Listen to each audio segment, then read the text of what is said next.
Vice President Kamala Harris is in the Bay Area today campaigning for Governor Gavin Newsom. With the recall election less than a week away, Harris is here on behalf of the governor and is urging Californians to vote no. Harris speaking out on the importance of this election. We want our leaders in California to have a vision of what is possible, to see the opportunity of a moment to inspire and uplift all people. That's what the people of California have always wanted, and that's why the Republicans' recall will fail.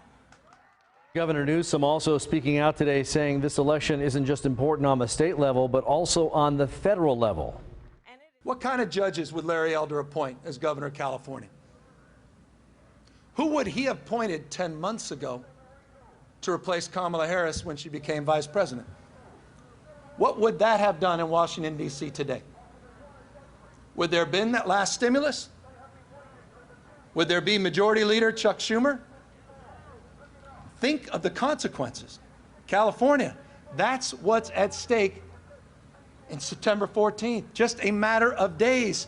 You have the opportunity to determine the fate and future of this state, and I would argue impact the fate and future of the United States of America. This is a consequential election. Vice President was originally supposed to join the campaign trail last month, but that trip was canceled after the 13 service members were killed in Afghanistan. President Biden also expected to visit California next week, but an exact day and location have not yet been announced.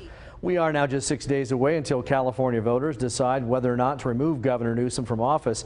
And today we spoke with the interim registrar of voters about what people can expect to see on the ballot. There's two parts to the ballot. The first part is simply asking, do you want to recall the current governor from office? And the second part asks, if so, if the recall is successful, who would you want to replace him? There are 46 candidates on the ballot, as well as the option to write in a candidate, and mail-in voters are encouraged to mail in their ballots as soon as possible.